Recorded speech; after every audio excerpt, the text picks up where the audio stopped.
శ్రీ బాల త్రిపుర సుందరి దేవి కుంకుమార్చన యాగంలో పాల్గొనండి. సర్వ కష్టాలు తొలగి శుభ ఫలితాలు పొందండి. Hi viewers, India's largest digital media network Suman టీవీకి స్వాగతం. ప్రస్తుతం మనతో ఉన్నారండి motivational speaker and language trainer Vijaya Bangaru Amma. So అందరికీ తెలిసిన విషయం, యూట్యూబర్ వైష్ణవిది చాలా దారుణమైన సంఘటన. అయితే ఇందులో ముఖ్యంగా వైష్ణవి భర్త అయిన హరిబాబుని హాస్పిటల్లో చేర్పించారు, ఐసీయూలో ఉంచారు అనేసి చెప్పారు. అందరూ చాలా హ్యాపీగా ఫీల్ అయ్యారు. చావు బ్రతుకుల మధ్య కొన ఊపిరితో ఉన్నాడు అన్న టైటిల్ చూసే చాలా మంది హ్యాపీగా ఫీల్ అయ్యారు, వీడు సస్తాడేమో అని. బట్ అలాంటిది ఏది జరగలేదు. బట్ అక్కడ ఆ హాస్పిటల్లో ఉన్న ఇతర పేషెంట్స్ వాళ్ళకి చాలా ఇబ్బంది కలిగింది ఈ హరిబాబు అక్కడ ఐసీయూలో ఉండడం వల్ల.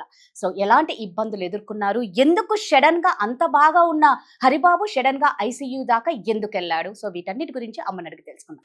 అదేనండి, తప్పు చేసింది వాడు. కానీ మిగతా పేషెంట్స్ అందరూ పాపం అటెండర్స్ అందరూ చెప్తారు, మా పేషెంట్ పొద్దు నుంచి ఏమీ తెలియదు, నేను మంచినీళ్ళు తీసుకొద్దామని కనీసం ఒక గ్లాస్ మంచినీళ్ళు తెచ్చొస్తాను.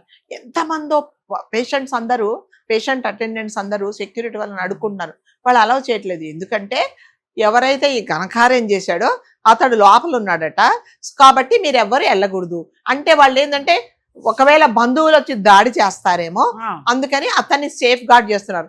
And what about other patients అండి? వాళ్ళు ఏం చేయాలి? పొద్దు నుంచి పేషెంట్ అంటే ఆపరేషన్ అయిన వాళ్ళు ఉంటారు, పొద్దు నుంచి ఏం తినని వాళ్ళు ఉంటారు, ఏ జ్యూసో మంచినీళ్ళో కనీసం పాలో ఏదో అటెండర్స్ వాళ్ళ కోసమే కదండి ఉండేది. మరి వాళ్ళని కూడా అలౌ చేయలేదండి. వాళ్ళు ఎంత ఇబ్బంది పడుతున్నారంటే, మేము 5 నిమిషాలు సార్ లోపలికి వెళ్ళి ఇచ్చేసి వస్తాం సార్ అంటే సెక్యూరిటీ వాళ్ళు అలౌ చేయట్లేదు. ఒక ఆవిడైతే పాపం ఏడుస్తుంది, మా ఆయనకు ఆపరేషన్ అయింది, పొద్దు నుంచి ఏమీ తినలేదు, నిన్న ఆపరేషన్ అయింది, పొద్దున్నే ఏదన్నా పెట్టమన్నారు, పెట్టేసి వస్తాను సార్ అని ఆమె కాళ్ళ వేళ్ళ పడితే కూడా ఆమెను అలౌ చేయలేదండి. అంటే నేరం చేసినాడు అక్కడు కదా, వాడికి శిక్ష పడాలి. వాడి కోసము మీరు ఎంతమందిని ఇబ్బంది పెడుతున్నారు? నిజంగా అలా దాడి చేస్తారు, అతనికి పెద్ద సెక్యూరిటీ ఇవ్వాలన్నప్పుడు అతనికి ఒక సపరేట్ ఒక సెల్ పెట్టండి, ఒక రూమ్ లో పెట్టండి, మిగతా వాళ్ళని అలౌ చేయండి. అంటే గవర్నమెంట్ హాస్పిటల్స్ లో ఇలాగే చేస్తారండి. ఏంటంటే అతన్ని సేఫ్ గార్డ్ చేయడానికి మళ్ళీ అతని దగ్గర పోలీసులు చుట్టూ ఉంటారు. అంటే నువ్వు 20 సార్లు ఒక అమాయకురాల్ని భార్యను కత్తితో పొడిచావు, అప్పుడు నువ్వు చాలా హెల్దీగా ఉన్నావు, బయటకు వచ్చావు, నీ డ్రెస్ చేంజ్ చేసుకున్నావు, మంచం కింద నవ్వుకుంటూ వెళ్ళావు, అప్పుడు బాగానే ఉన్నావు. ఎప్పుడైతే నువ్వు పట్టుకున్నారో నీకు అప్పటి నుంచి ఎట్లా ఏమైంది అంత సీరియస్ అవ్వనీకేంది మళ్ళీ బాగుండే అంటే ఇతర విషయమే కాదండి. ఎవరైనా సరే ఈ నేరం చేసిన వాళ్ళు పట్టుకున్నారు పోలీసులు అంటే ఫస్ట్ ఇదే హెల్త్ ఇష్యూస్ వచ్చాయి, బీపీ డౌన్ అయిపోయింది, షుగర్ డౌన్ అయిపోయింది, తర్వాత కళ్ళు తిరిగి పడిపోయాడు. ఎందుకంటే ఇవన్నీ ఎస్కేప్ అవడానికి అన్నమాట. అంటే ఆ శిక్షలు అవన్నీ అంటే ట్రీట్మెంట్ మీరు అంతే కదండి. సడన్ గా పడిపోయాడు, ఏం చేస్తారు డాక్టర్లు? టెస్టులు మొదలు పెడతారు. ఆ టెస్టులు చేసి రిపోర్ట్లు వచ్చేటికి మళ్ళీ 1 డే అయిపోతుంది. 2వ రోజు మళ్ళీ దానికి తగిన ట్రీట్మెంట్ ఇవ్వడానికి అవుతుంది.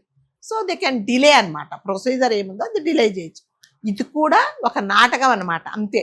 అంతా చూస్తే ఆయనకి ఏమీ కాలేదండి, హెల్త్ ఇష్యూస్ ఏమీ లేవు, మళ్ళీ తీసుకెళ్ళి మళ్ళీ జైల్లోనే వేశారు. కాబట్టి మనం కోరుకునేది ఏంటంటే ఎవరైతే నేరం చేశారో వాళ్ళ కోసం మీరు మిగతా వాళ్ళని ఇబ్బంది పెట్టడము ఎంతవరకు కరెక్ట్ అండి? మీరు ఉండాలి అంటే ఎలా ఉంటారండి? పేషెంట్ ఎదురు చూస్తూ ఉన్నాడు, వాడికి కనీసం పొద్దు నుంచి మంచినీళ్ళు ఇవ్వలేదు, మీరు అంత మాత్రం మానవత్వం లేదండి? ఒక అమ్మాయి అయితే ఇదివరకు ఏడుస్తుందండి, పాప మా ఆయన పొద్దున్న నుంచి ఇది చేశారు. ఒక ఎవరో 2 పోట్లాడుకున్నారు, వైఫ్ అండ్ హస్బెండ్, ఇప్పుడు బాగానే ఉన్నారు, లోపల ఉన్నారు. వాళ్ళకి అదేంటి ఒంట్లో బాగలేదు, హాస్పిటల్లో పొద్దున్న నుంచి నటించి అడ్మిట్ అయ్యారు. వాళ్ళని మేము చూద్దామంటే కూడా మమ్మల్ని అలౌ చేయట్లేదు. వాళ్ళు నిజంగానండి, అంటే పేషెంట్లు లోపల ఉంటారు, బయట ఉంటారు చూడండి, వాళ్ళకు ఒక నరక యాతన అనమాట. వాళ్ళు నిజంగానే అది ఇంకో రకమైన ఘోరమైన పనిష్మెంట్. సో అందుకని ఇవన్నీ ఏంటంటే అతన్ని ఎంతసేపు వచ్చి తప్పించడానికి అతన్ని సేఫ్ గార్డ్ చేస్తున్నారు, కానీ మిగతా వాళ్ళు ఏమైపోతున్నారు, మిగతా పేషెంట్ల రక్షణ అది కూడా మీదే కదా బాధ్యత. ఆపరేషన్ అయిన అతను మంచినీళ్ళు ఇవ్వకపోతే మరి ఉంటాడో పోతాడో, రేపు పొద్దున్న చనిపోతే మీరు ఎవరండి బాధ్యత తీసుకుంటారు?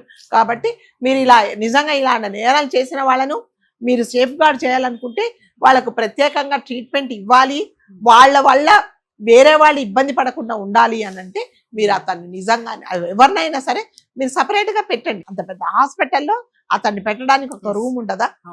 ఉంటుంది కదా.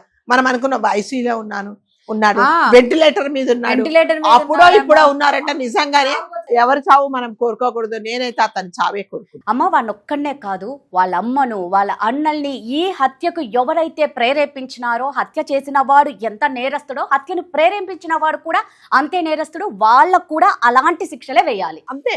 ఇప్పుడు నేరం చేసిన వాడిది ఎంత తప్పో కళ్ళ ఎదురుకుండా ప్రేరేపించే చూసి వాడిది కూడా అంతే చూసి కదమ్మా. నువ్వు ఏమీ మాట్లాడకుండా దాన్ని నువ్వు ఒక నిండు ప్రాణాన్ని మీరు బలి తీసుకున్నారు. అప్పుడు మీకేమి హెల్త్ ఇష్యూస్ రాలేదు. నిజం. ఇవాళ పోలీసులు పట్టుకొని అసలు మాట్లాడదాం అనేటప్పటికీ ఇన్ని ఇష్యూస్ వచ్చేసాయి. తీరా చూస్తే డాక్టర్ చెప్పారు ఏమీ ప్రాబ్లం లేదు, ఏమీ హెల్త్ ఇష్యూస్ లేవని మళ్ళీ తీసుకెళ్లి వేశారు. సో నేను మళ్ళీ చెప్తున్నా అండి, ఎవరైతే అతనితో మాట్లాడతారో, అతని వైపు మాట్లాడతారో, ఇవన్నీ ఒకసారి మళ్ళీ చెప్తా, నా కష్టమే మా ఇంట్లో నాకు జరిగిందే. వచ్చింది నిజంగా. అని మీరు ఒకసారి అనుకుంటే ఎప్పుడైనానండి. ఇప్పుడు ఇలాంటి వాళ్ళందరూ బయటికి రావడానికి కారణాలు ఎవరండి? ఆ లాయర్సే కదా, బెయిల్స్ ఇప్పిస్తున్నారు కదా. ఆ బెయిల్ రాకుండా మీరు ఎవ్వరు ట్రై చేయకండి. అంతే. వాడికి నిజం అదే నిజంగా. పనిష్మెంట్, అవును. ఇంకా అదే పనిష్మెంట్. ఆ. కానీ అంటారు కదా, ప్రతి ఒక్కరు డబ్బులు చూపించేటప్పటికి అతని వైపు నుంచి మాట్లాడేసి బయటికి తీసుకొస్తున్నారు. మళ్ళీ ఆడు బయటకు వస్తాడు. కొన్ని రోజుల తర్వాత అందరూ మర్చిపోతారు. ఎవరో మళ్ళా తలమాసిన వాళ్ళు ఎవరో వస్తారు, మళ్ళీ పెళ్లి చేస్తారు. వాడు మళ్ళీ ఆ అమ్మాయిని చంపడని, ఆ అమ్మాయిని హరాస్ చేయడని, వాళ్ళ అత్తగారు మళ్ళీ ఆ అమ్మాయిల కోడల మీద దాడి చేయదని అయితే గ్యారెంటీ లేదండి. కాబట్టి అంటే చెప్తున్నా కదా, ఇలాంటి నేర చరిత్ర కలిగిన వాళ్ళ పెళ్లి చేసేటప్పుడు తల్లిదండ్రులు 100 సార్లు ఆలోచించుకోండి. మీ పిల్లకి పెళ్లి కాకుండా పర్లేదు, జీవితాంతం అవునమ్మా. మీతో ఉంటుంది, మీరు పోయిన తర్వాత ధైర్యంగా బతుకుతుంది. మీ నిండు ప్రాణాన్ని తీసుకెళ్లి వాడి చేతిలో పెట్టి, వాడి చేతిలో ఎందుకండి ప్రాణాలు పోగొట్టుకుంటారు? ఇది వరకు అనేవాళ్ళు ఒక పెళ్లి కుదిర్చాలంటే అటు 7 తరాలు ఇటు 7 తరాలు చూసి మళ్ళీ ఏం చేసేవాళ్ళు అంటే, నాకు తెలిసి దొంగతనం అంటే ఒక ఎవరో తెలియని వాళ్ళలాగా వాళ్ళ ఇంటికి వెళ్ళి వాళ్ళ ఇంటి చుట్టుపక్కల వాళ్ళతో మాట్లాడేసి అన్ని జాగ్రత్తలు తీసుకుండేవాళ్ళు. మీరు అన్నట్టుగా అప్పుడు మాత్రం విడాకులు లేవా? ఇంత లేవండి. ఒకవేళ మనస్పర్ధలు వచ్చినా కూడా కూర్చోబెట్టి మాట్లాడి, ఏంటబ్బా ఇలా చేసావు, ఏంటి ఇది కాదు కదా పద్ధతి, ఏంటమ్మా నీకొక కూతురుంది అని చెప్పుకుంటే వినేవాళ్ళు. ఇప్పుడు లేదండి, చచ్చిపో చంపేస్తా, అంతే, రెండే ఉన్నాయి.